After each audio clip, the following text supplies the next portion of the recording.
चलिए अब हम नेक्स्ट क्वेश्चन देखते हैं। एग्जाम्पल 1.11। एग्जाम्पल 1.11 जो क्वेश्चन है ये है वेरिएबल या चेंजिंग इलेक्ट्रिक फील्ड वाला केस। इसमें ये यूनिफॉर्म इलेक्ट्रिक फील्ड नहीं है। ओके, तो ये थोड़ा सा डिफरेंट और ये थोड़ा सा टिपिकल लेवल का क्वेश्चन है। ओके, तो इसमें क्या बोल रहे हैं, the electric field component in figure 1.27 are E x is equal to A x का पावर 1/2। इलेक्ट्रिक फील्ड जो एक्स एक्सिस की डायरेक्शन में है, इलेक्ट्रिक फील्ड जो एक्स एक्सिस के डायरेक्शन में वो है अल्फा एक्स का पावर 1/2। इलेक्ट्रिक फील्ड जो वाई एक्सिस के डायरेक्शन में है, इलेक्ट्रिक फील्ड जो वाई एक्सिस के डायरेक्शन में है वो है 0, और जो इलेक्ट्रिक फील्ड जेड एक्सिस के डायरेक्शन में है वो भी है 0। केवल इलेक्ट्रिक फील्ड हमारी एक्स एक्सिस के डायरेक्शन में दे रखी है। तो ये हो गई पहली लाइन। इसके आगे बोल रहा है in which alpha is equal to 800 newton पर कूलम। यहां पे जो अल्फा की वैल्यू दी हुई है, अल्फा की वैल्यू दी हुई है 800 न्यूटन पर कूलम मीटर का पावर 1/2। ठीक है, ये है यहां पे अल्फा की वैल्यू कांस्टेंट है। इसका मतलब है जैसे जैसे x बढ़ेगा, क्योंकि ये जो इलेक्ट्रिक फील्ड इक्वेशन के फॉर्म में दी हुई है, जैसे जैसे x बढ़ेगा वैसे वैसे इलेक्ट्रिक फील्ड भी बढ़ेगी। अब यहां देखिए, ये हमारा ओरिजिन है, ये हमारी x एक्सिस है, ये y एक्सिस है, z एक्सिस। y एक्सिस और z एक्सिस के अलॉन्ग जो है इलेक्ट्रिक फील्ड 0 दी हुई है। यहाँ पे जैसे जैसे x की वैल्यू बढ़ेगी, यहाँ x की वैल्यू 0, x की वैल्यू लगातार बढ़ रही है, लगातार बढ़ रही है, लगातार बढ़ रही है। जैसे जैसे x की वैल्यू बढ़ेगी तो इलेक्ट्रिक फील्ड की भी वैल्यू बढ़ेगी। मतलब ये बढ़ती हुई इलेक्ट्रिक फील्ड है।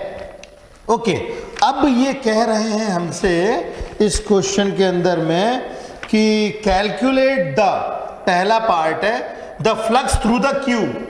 क्यूब से, ये जो क्यूब है इसमें फ्लक्स कितना है, ठीक है, फ्लक्स कितना है ये पूछ रहा है।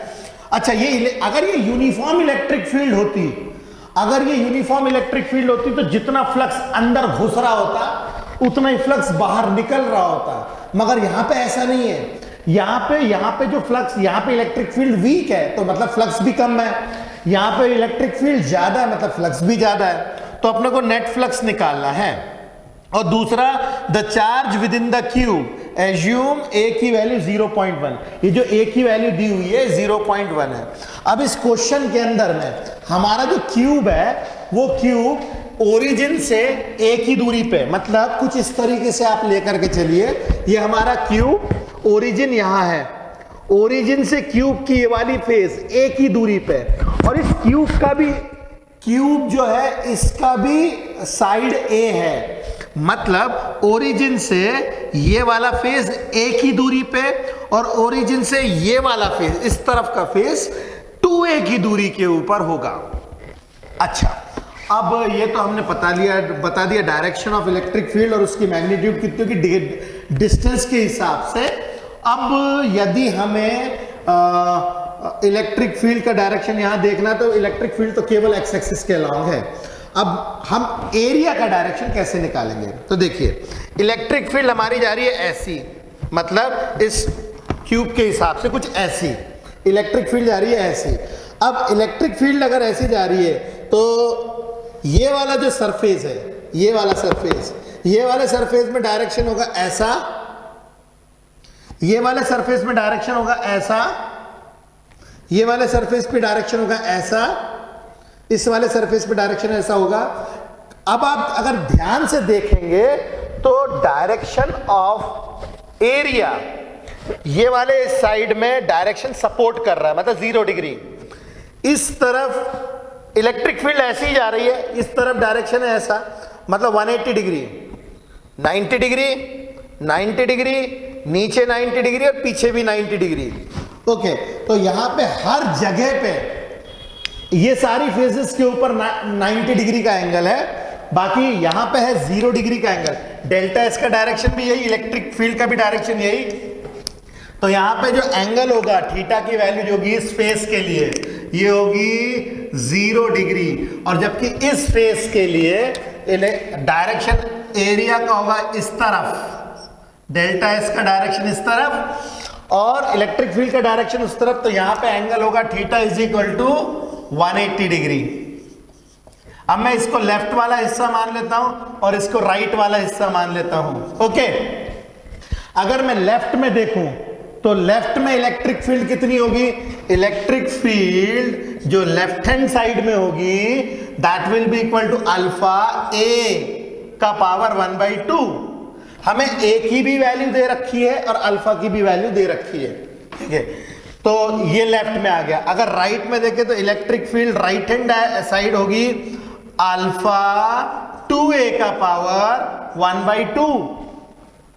ओके, लेफ्ट हैंड साइड में और राइट हैंड साइड में दोनों तरफ मैंने इलेक्ट्रिक फील्ड ले ली।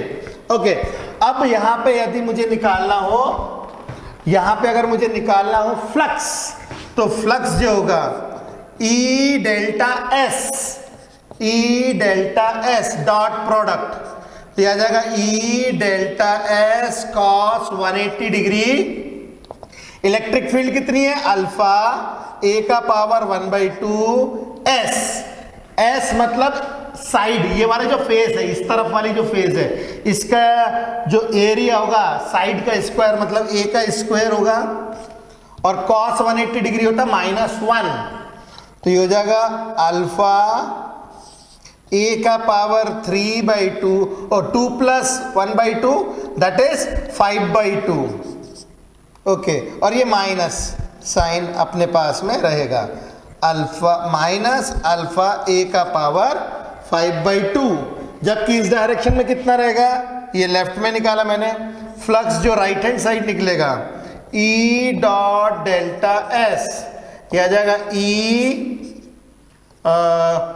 Delta S cos 0 degree.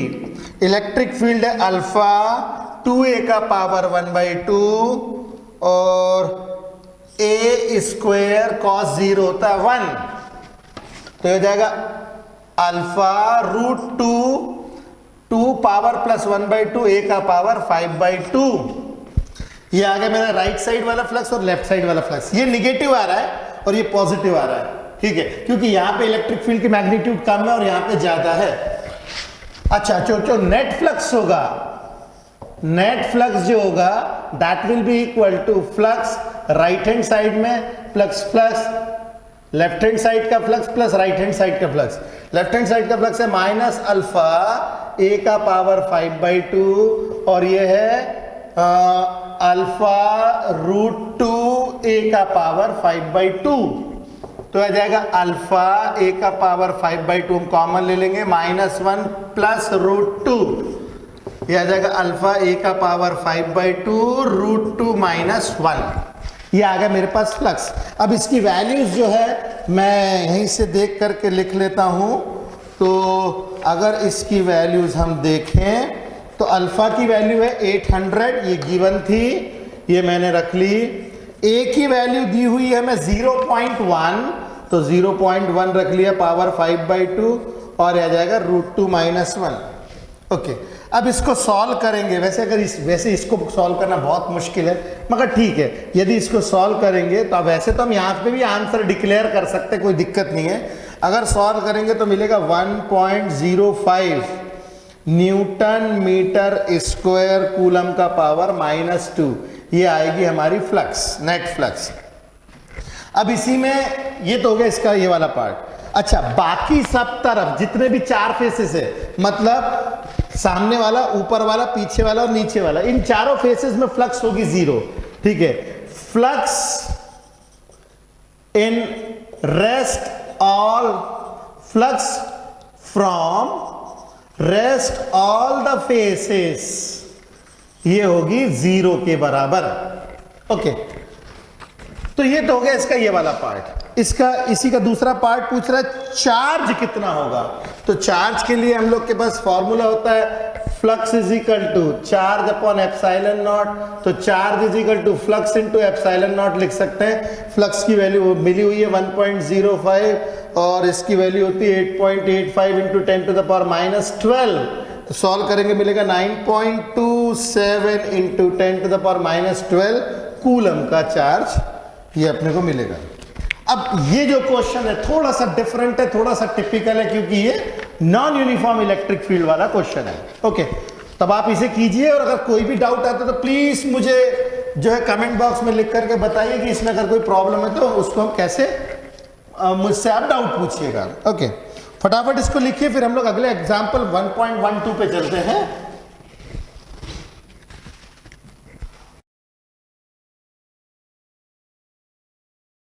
चलिए अब हम नेक्स्ट एग्जाम्पल लिखे, example number 1.12। Example 1.12, example number 1.12। पहले इसकी लैंग्वेज को पढ़ना बहुत जरूरी है, क्योंकि इसकी लैंग्वेज को सही से इंटरप्रिटेशन करने के लिए हमें इसको बार बार अच्छे से पढ़ना पड़ेगा। An electric field is uniform and is positive x direction, and in the positive x direction for positive x, and uniform with the same magnitude but in negative x direction for negative x। अच्छा, इस line का मतलब क्या? इस line का मतलब ये कि यदि मैं मान लो ये मेरी x एक्सिस है, अगर ये x एक्सिस है और ये मेरा ओरिजिन है, ये x एक्सिस का पॉजिटिव डायरेक्शन, ये इस तरफ ले लेता हूं x एक्सिस का निगेटिव वाला डायरेक्शन, तो वो बोल रहा है इलेक्ट्रिक फील्ड जो है पॉजिटिव x एक्सिस की तरफ, इस तरफ इलेक्ट्रिक फील्ड है, ये इस तरफ इलेक्ट्रिक फील्ड है, और निगेटिव जो साइड है उसकी तरफ इलेक्ट्रिक फील्ड जो है कुछ इस तरफ है। मतलब इलेक्ट्रिक फील्ड पॉजिटिव की तरफ ऐसी जा रही है और निगेटिव की तरफ ऐसी जा रही है। ओके, मैंने केवल एक्स एक्सिस ही बनाई है, यहाँ पे पॉजिटिव की तरफ जो है वो इस तरफ और निगेटिव की तरफ इस तरफ जा रही है, ठीक है। और आगे कह रहा है ये गिवन दैट इलेक्ट्रिक फील्ड जो हमें दी हुई है, इलेक्ट्रिक फील्ड की जो मैग्नीट्यूड अपने को दे रखी है वो दे रखी है 200 I न्यूटन पर कूलम, इसके लिए, और दूसरी तरफ अपने को दी हुई है electric field E is equal to -200 I newton पर कूलम। एक्चुअल में यहां पे जो माइनस का साइन है वो आई के साथ है, ये इंडिकेट कर रहा है कि डायरेक्शन उसका इस तरफ है। ओके, ये हो गई स्टार्टिंग की इसकी 3 लाइन है। इसके आगे, a right circular cylinder of length 20 centimetre and radius 5 centimetre has its centre at the origin. मतलब हमारे पास में एक सिलेंडर है, राइट सर्कुलर सिलेंडर, कुछ इस तरीके से मैं यहां बना देता हूं, राइट सर्कुलर सिलेंडर, ये इस तरीके से राइट सर्कुलर सिलेंडर में बना देता हूं। ये राइट सर्कुलर सिलेंडर मैंने इंडिकेट किया है, और सही से रिप्रेजेंट करने के लिए मैं कुछ इस तरीके से दिखा देता हूं, ठीक है। ये मेरा राइट सर्कुलर सिलेंडर है, इसकी जो लेंथ बता रहा है, ये लेंथ है 20 सेंटीमीटर, लेंथ इसकी दे रखी है इन्होंने 20 सेंटीमीटर, और इसका जो रेडियस दिया हुआ है वो दिया हुआ है 5 सेंटीमीटर। 5 सेंटीमीटर रेडियस है और लेंथ 20 सेंटीमीटर है, और कुछ इस तरीके से इसको अलाइन करके रखा है कि its axis along the x axis so that the face is at x is equal to +10। मतलब ये जो है 10 की लेंथ के ऊपर है, यहाँ से 10 सेंटीमीटर की लेंथ के ऊपर है, और ये जो है ये भी 10 सेंटीमीटर की लेंथ के ऊपर है, बिल्कुल ओरिजिन जो है उसके सेंटर में लगा रखा है। अब आगे बोल रहे हैं ये, what is the net outward flux through each of the flat faces. पहला क्वेश्चन इसका ये वाला, what is the net outward flux through each of the flat faces, number 1। B है what is the flux through the side of the cylinder, और तीसरा है what is the net outward flux through the cylinder, और D बोल रहा है what is the net charge inside the cylinder. चार चीजें निकालनी इसमें। पहला हमें क्या निकालना है, पहला हमें निकालना है कि जो हमारा सिलेंडर है जिसकी एक्सिस जो है, ये जो एक्सिस है इसकी एक्सिस कुछ इस प्रकार है कि सिलेंडर का जो सेंटर है बिल्कुल उसी के सेंटर में आ रहा है। यहाँ पे इलेक्ट्रिक फील्ड का डायरेक्शन जो है, यहाँ पे इलेक्ट्रिक फील्ड का डायरेक्शन ऐसा है, यहाँ पे इलेक्ट्रिक फील्ड का डायरेक्शन ऐसा है। पहले बोल रहा है कि इन फेसेस से, ये वाली फेस और ये वाली फेस से फ्लक्स कितना निकल रहा है ये बताइए आप।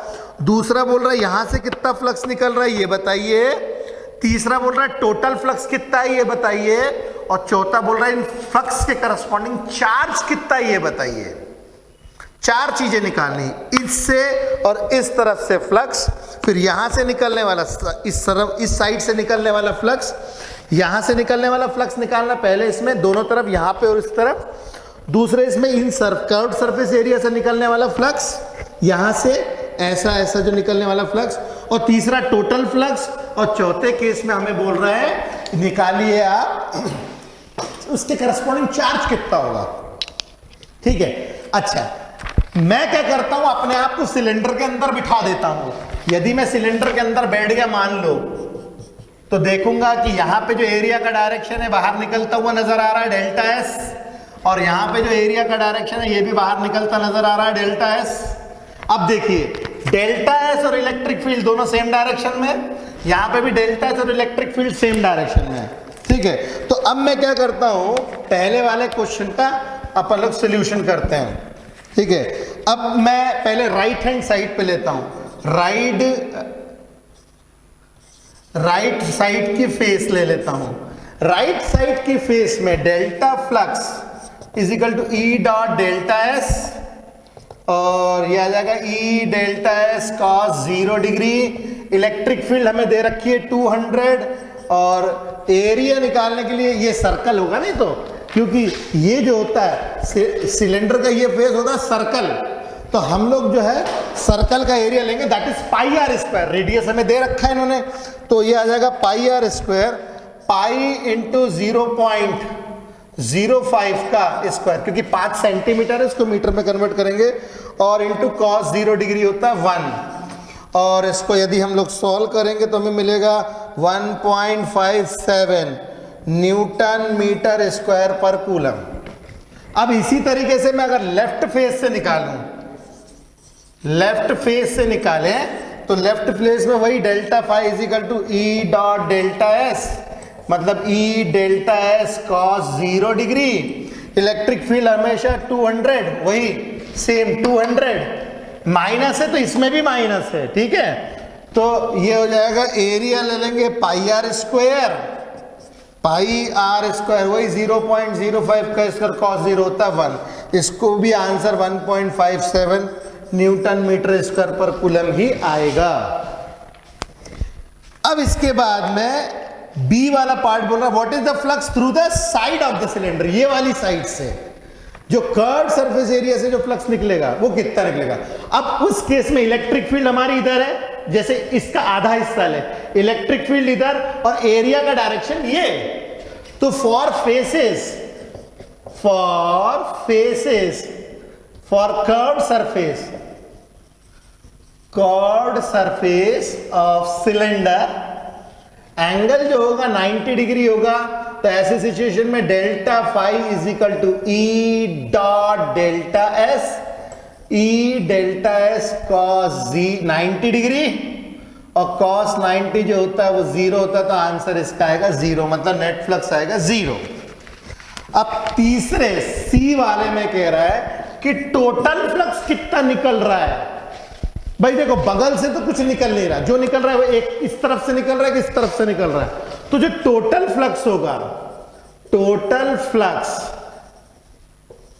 इमर्जिंग आउट ऑफ सिलेंडर, ये कितना आएगा भाई, इन दोनों का सम 1.57 प्लस 1.57, तो इन दोनों का जो टोटल आएगा 3.14 न्यूटन मीटर स्क्वायर पर कूलम, ये अपने को मिल जाएगा। ये सी वाला ऑप्शन। इसके बाद डी वाला ऑप्शन है what is the net charge, charge निकालने के लिए फ्लक्स से तो चार्ज निकाल सकते हैं हम लोग, फ्लक्स से चार्ज निकालने के लिए गॉस लॉ हमारे पास है, तो जो डी वाला ऑप्शन है अपन यूज करेंगे, flux is equal to charge upon epsilon naught, तो चार्ज हो जाएगा flux into epsilon naught, flux कितना है 3.14 और एप्सिलॉन नॉट होता है 8.85 into 10 to the power minus 12, तो ये मिलेगा अपने को 2.78 into 10 to the power minus 11 coulomb. Okay, अब आप देखिए पिक्टोरल डिपिक्शन करें अच्छे से क्वेश्चन को पूरी तरीके से इंटरप्रेट करें तो क्वेश्चन बड़े आराम से समझ में आते हैं। ओके, तो न्यूमेरिकल्स आप अच्छे से करें, इन क्वेश्चंस को देखें। अब हम जो है इसके आगे दूसरे टॉपिक पे चलेंगे।